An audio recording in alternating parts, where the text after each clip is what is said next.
बिस्मिल्लाहिर्रहमानिर्रहीम। Welcome to our YouTube channel. आज हम एक और वीडियो के साथ आए हैं। आज के वीडियो का मेन मकसद ये है कि एग्ज़ामिनर कम्पिटिटिव एग्ज़ाम्स में स्टूडेंट से कुछ क्वेश्चन पूछे जाते हैं जिसमें वो आपसे रेशो के स्टाइल को एडॉप्ट करता है। रेशो के स्टाइल में आपसे क्वेश्चन पूछे जाते हैं।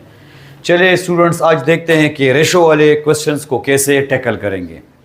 वंस अगेन आपको टावर नज़र आ रहा है। टावर के साथ आपको एक बॉल नज़र आ रहा है। बॉल को फेंका जाएगा और यहाँ पे जो फर्स्ट क्वेश्चन है वो आपके स्क्रीन पे आपको नज़र आ रहा होगा।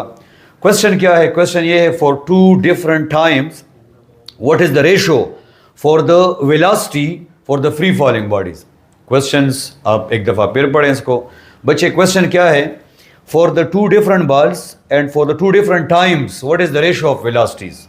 तो चलें इसको देखते हैं और इसको फर्स्ट इक्वेशन के ज़रिए से समझते हैं। बच्चों, फर्स्ट इक्वेशन हम जानते हैं कि फर्स्ट इक्वेशन बराबर है v f is equal to v i plus a t. चूंकि मेरी फर्स्ट टाइमिंग है लिहाजा बोर्ड राइटिंग जो है वो इतनी अच्छी नहीं है। ओके, इसको दरगुजर करें। चले आगे चलते हैं। बच्चों, v f is equal to v i plus a t, ये इक्वेशन तो हर एक स्टूडेंट जानता है। ये फर्स्ट इक्वेशन ऑफ मोशन है। जब भी आप लोग, मेरे ख्याल से कुरान मजीद में है, कायनात का ज़र्रा ज़र्रा अपने मदारों में गर्दिश कर रहा है। अगर ये गर्दिश कर रहा है, ये मोशन में है, तो ये इक्वेशन जो है उस मोशन के लिए हम यूटिलाइज करते हैं। फ्री फॉलिंग बॉडीज़ में ये बॉडी जो है ये फ्री फॉलिंग बॉडी है। फ्री फॉलिंग बॉडी के लिए बच्चे मैं इसकी इनिशियल वेलोसिटी को ज़ीरो कर दूंगा। इनिशियल वेलोसिटी ज़ीरो हो जाएगी। फ्री फॉलिंग बॉडी के लिए इनिशियल वेलोसिटी ज़ीरो हो जाएगी। नेक्स्ट स्टेप में जो इक्वेशन बन जाएगी that is v f is equal to zero plus a t. ठीक है बच्चे, इस पे ऑलरेडी एक लेक्चर मैंने किया भी है। एक ही जगह में, चूंकि हम फ्री फॉलिंग बॉडी है लिहाजा एक ही जगह में पुट करता हूं जी टी। अब मुझसे अक्सर स्टूडेंट क्वेश्चन पूछते हैं, सर कॉन्सेप्ट कैसे क्लियर होगा? तो मैं फनी स्टाइल में उससे कहता हूँ कि बच्चे आप पैसे घर से लेके आएंगे और बाज़ार जाएंगे, वहाँ से कॉन्सेप्ट ख़रीदेंगे। बाज़ औक़ात मैं बादाम रेफ़र करता हूँ। बच्चों, एक कॉमन सी ऑब्ज़र्वेशन है, जब नेचर को बनाया जा रहा था, जब यूनिवर्स को बनाया जा रहा था, तो उसके और यूनिवर्स में हम जैसे लोगों के दरमियान जो लैंग्वेज है नेचर की हमारे साथ, ना वो इंग्लिश है, ना उर्दू है, ना वो पश्तो है। जो लैंग्वेज है वो मैथमेटिक्स की है। मैथमेटिक्स को हम जानते हैं that is the language of nature. तो बच्चे, ये जो मैथमेटिक्स है ये भी हमें एक प्यारी सी इन्फॉर्मेशन देगा। सिंपल सी बात है, मैंने उन स्टूडेंट्स को जिनका मैथमेटिक्स पे उबूर होता है, कमांड होता है, उन स्टूडेंट्स को मैंने कॉन्सेप्चुअली इंतहाई शार्प ऑब्जर्व किया है। बच्चों, इस इक्वेशन में आपको क्या नज़र आ रहा है? इस इक्वेशन में आपको नज़र आ रहा है v is equal to g t. ठीक है बच्चे, इस इक्वेशन को मैंने इक्वेशन 2 का नाम दे दिया है। अब एग्जामिनर क्या क्वेश्चन कर रहा है? एग्जामिनर कह रहा है कि अगर दो मुख्तलिफ बॉल्स को फेंका जा रहा है, दो मुख्तलिफ टाइम के लिए इनका रेशो क्या होगा? जैसे अगर मेरे हाथ में यहाँ पे आपको अगर बॉल्स नज़र नहीं आ रहे हैं तो ठीक है, इमेजिन करें। Imagination is more important than knowledge. जैसे ही मैं इन बॉल्स को फेंकूंगा तो इनका जो टाइम होगा, टाइम के साथ साथ इनकी वेलोसिटी क्या होगी? इंक्रीज होगी। देखते हैं कि वेलोसिटी का रेशो टाइम के साथ क्या होगा। तो चलें बच्चों, ये बॉल जो है जब ये यहां तक आता है तो फॉर एग्जांपल इसने टाइम ले लिया है t1, और जब ये बॉल यहां तक आता है तो इसने टाइम ले लिया है t2। एग्जामिनर कह रहे t1 रेशो t2 के लिए आप वेलोसिटी का रेशो मालूम करें। पहले इसको मैथमेटिकली समझते हैं, फिर मैं कॉन्सेप्चुअल आंसर देता हूं। तो अगर देखा जाए तो मैं फिलहाल ज़मीन पे हूँ, ज़मीन पे जी की वैल्यू सेम है, लिहाजा मैं यहाँ पे लिखता हूँ v is equal to g and t. Equation number 3 का नाम दे दिया है। बच्चों, एक चीज़ आप लोग नोट करें एंड दैट इज, यहाँ पे मैं इसके साथ 1 पुट कर रहा हूँ, इसके साथ 1 पुट कर रहा हूँ, इसके साथ 2 पुट कर रहा हूँ, इसके साथ 2 पुट कर रहा हूँ। आपका ये क्वेश्चन होना चाहिए, आपके जहन में आना चाहिए, सर आपने जी के साथ 1 2 क्यों नहीं पुट किया? बच्चों, जी के साथ 1 2 इसलिए नहीं पुट किया क्योंकि ये एक्सपेरिमेंट ज़मीन पे हो रहा है। ठीक है बच्चे, ओके। यहाँ पे आप इन दोनों को डिवाइड करते हैं। रेशो का मतलब क्या है? रेशो का मतलब है डिवीजन। तो यहाँ पे आ जाएगा v1 divided by V2 is equal to GT1 divided by GT2। जी के साथ क्या हो जाएगा? कैंसिल हो जाएगा, कैंसिल हो जाएगा।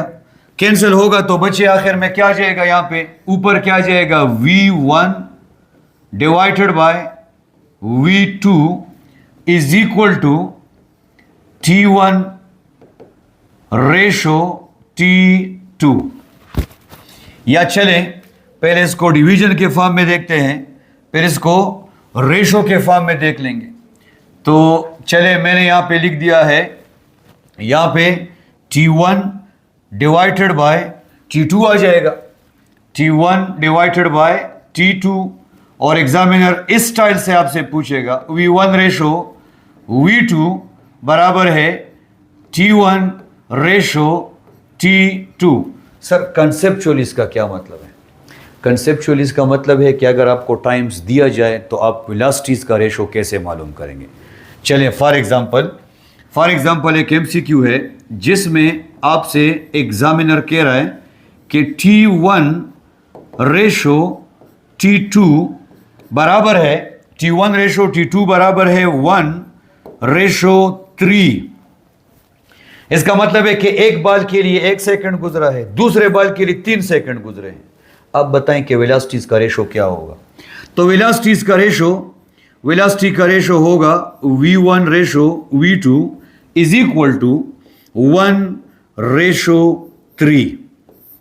मैंने लास्ट लेक्चर में बताया था कि जब बाल ऊपर से आता है तो 1 सेकंड में इसकी स्पीड जो है वो 10 मीटर पर सेकंड हो जाती है, दूसरे सेकंड में इसकी स्पीड 20 हो जाती है, तीसरे सेकंड में इसकी स्पीड क्या हो जाती है? 30। तो इसका क्या मतलब है? इसका मतलब है कि तीसरे सेकंड की स्पीड पहले सेकंड के मुकाबले में 3 टाइम ज़्यादा है। तीसरे सेकंड की स्पीड पहले सेकंड के मुकाबले में 3 टाइम्स ज़्यादा है। सो रेशो ऑफ टाइम और रेशो ऑफ वेलोसिटीज आपस में क्या होंगे? सेम होंगे।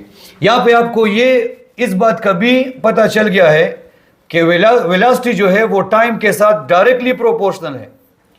वेलोसिटी टाइम के साथ डायरेक्टली प्रोपोर्शनल है, वो तो ऑलरेडी हमने डिस्कस किया था। और ये तो कॉमन सेंस की बात है, अगर तीसरे छत से आप पत्थर को फेंकेंगे तो पत्थर तेजी से टकराएगा, पहले छत से फेंकेंगे तो पत्थर आराम से टकराएगा, टाइम ज्यादा होगा, वेलोसिटी ज्यादा होगी। बच्चे आगे अगली इंफॉर्मेशन आपने गौर से सुननी है। फिलहाल मैं जो इक्वेशन मैंने लिखी है वो GT है। चले अगले स्लाइड की तरफ जाते हैं बच्चे, और अब इसको डिस्कस करते हैं कि यहाँ पे क्या चक्कर चल रहा है। सर आप तो चांद पे आ गए हैं। बिल्कुल बच्चे, इसको डिस्कस करते हैं कि क्या चक्कर चल रहा है। बच्चे जो इक्वेशन मैंने लास्ट पेज पे स्लाइड पे लिखी थी वो इक्वेशन थी V is equal to GT। ठीक है, इक्वेशन नंबर 1। ओके बच्चे, आप क्वेश्चन गौर से सुने। अच्छा, क्वेश्चन गौर से सुने ताकि आपको कंसेप्चुअली इस चीज की समझ आए। स्टूडेंट बार बार पूछते हैं कि सर कंसेप्ट कैसे क्लियर होगा? लैंग्वेज ऑफ नेचर जो है वो मैथमेटिक्स है, मैथमेटिक्स में अगर आप शार्प हैं तो आपका कंसेप्चुअली अच्छे हैं। बच्चे इस इक्वेशन में मैंने पहले G को कांस्टेंट रखा था। G को कांस्टेंट क्यों रखा था? क्योंकि मैं ज़मीन पे दोनों एक्सपेरिमेंट कर रहा था। अब मैं एक्सपेरिमेंट एक कर रहा हूँ ज़मीन पे और दूसरा चांद पे। सर क्या ज़मीन और चांद पे अगर आप बाल को रिलीज़ करेंगे तो क्या टाइम का रेशो और वेलोसिटी का रेशो या वेलोसिटी का रेशो ग्रेविटी का रेशो सेम होगा? तो सेम नहीं होगा। यहाँ पे बच्चे वेलोसिटी G के साथ क्या है? डायरेक्टली प्रोपोर्शनल है। वेलोसिटी G के साथ डायरेक्टली प्रोपोर्शनल है। तो अगर ज़मीन पे और चांद पे आप लोग बच्चे अगर टाइम सेम ले लें, T1 is equal to T2। आपके स्क्रीन पे क्या नजर आ रहा है? T1 is equal to T2, जिसका मतलब है कि जमीन पे भी मैंने 5 सेकंड दिए हैं और चांद पे भी 5 सेकंड दिए हैं। तो चले इमेजिन करें, इस वीडियो को पास कर दें और इमेजिन करें कि ज़मीन पे अगर आप 5 सेकंड दे किसी भी बाल को और चांद पे 5 सेकंड दे किसी भी बाल को, तो कौन सा बाल आपके हाथ में तेजी से आएगा? क्लियर?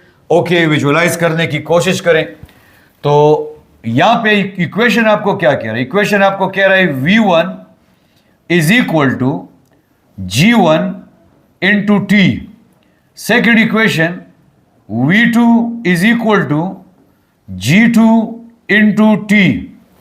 सर लास्ट लेक्चर में, यस लास्ट लेक्चर में टी के साथ 1 2 था, लास्ट स्लाइड में, नॉट लास्ट लेक्चर। और इस स्लाइड में जो है वो जी के साथ 1 2 है। तो लास्ट स्लाइड में जो है वो हम डिस्कस कर रहे थे, जमीन पे 2 बालों को ले रहे थे। अभी हम एक बाल जमीन पे ले रहे हैं और एक बाल चांद पे ले रहे हैं, और दोनों बालों के लिए मैंने टाइम सेम रख दिया है। बच्चे मैंने आपको कहा विजुअलाइज करें, 5 सेकंड, 5 सेकंड जमीन पे दें, 5 सेकंड चांद पे दें। कौन सा बाल आपके हाथ में तेजी से आएगा देखते हैं। ये रेशो वाले क्वेश्चंस हैं। आप जैसे ही डिवाइड करेंगे तो यहां पे आ जाएगा V1 डिवाइडेड बाय V2। वहां पे G कट गया था उस क्वेश्चन में, पिछले क्वेश्चन में। यहां पे T कट जाएगा, यहां पे क्या आ जाएगा G1 डिवाइडेड बाय G2। या रेशो वाले स्टाइल में क्या आ जाएगा V1 ratio V2 is equal to G1 ratio G2। Clear? Question आपके स्क्रीन पे नजर आ रहा है। क्वेश्चन क्या है? For equal times at different planets what will be the ratio of velocities for 2 different balls. So the ratio of velocities for 2 different balls, one is fallen on the surface of earth and second is falling on the surface of moon. तो क्या होगा? V1 ratio V2 is equal to G1 ratio G2। वैसे जो question मैंने पूछा था आपको, video मैंने पास करने का कहा था, बच्चों चांद पे ये मजे से आ रहा होगा, स्लो, और जमीन पे तेज आएगा। इसका मतलब है अगर आप जमीन पे देखेंगे तो जमीन पे जो वेलोसिटी है, वेलोसिटी उसका ग्रेविटी के साथ क्या रिलेशन है बच्चे? डायरेक्ट रिलेशन है। तो आज के लेक्चर में हमने इंतहाई आसानी चीज को सीखा है, और वो क्या थी? First equation free falling bodies के लिए। सर यहां पे क्या चक्कर होगा? अगर आप में से कोई जनरल इंफॉर्मेशन के लिए देखना चाहे कि यहां पे क्या होगा, तो बच्चे चांद पे हर सेकंड में स्पीड 10 इंक्रीज नहीं होगा, बल्कि चांद पे जो जी की वैल्यू है 1.6 समथिंग है। तो चले इसको 2 कर दें। पहले सेकंड में स्पीड 2 हो जाएगी, दूसरे सेकंड में 4 हो जाएगी, तीसरे सेकंड में 6 हो जाएगी, चौथे सेकंड में 8 हो जाएगी, और ऐसे आता जाएगा। बच्चों कॉन्सेप्ट मैथमेटिकली इक्वेशंस को समझने के बाद आपका कॉन्सेप्ट इंतहाई अच्छा हो जाएगा। इक्वेशन क्या है? V is equal to VI plus AT। VI को मैंने 0 कर दिया था, GT ले लिया था। जितना G ज्यादा होगा उतनी वेलोसिटी ज्यादा होगी, जितना टाइम ज्यादा होगा उतनी वेलोसिटी ज्यादा होगी। और रेशो चूंकि डायरेक्ट रिलेशन है तो रेशो इंतहाई आसान है। अब अगर एक चीज डायरेक्ट है तो बच्चे डायरेक्ट का मतलब क्या है? V1 ratio V2 is equal to T1 ratio T2। Okay बच्चों, अगले लेक्चर में इंशाल्लाह सेकंड इक्वेशन को रेशो के स्टाइल में पढ़ेंगे। Wish you best of luck.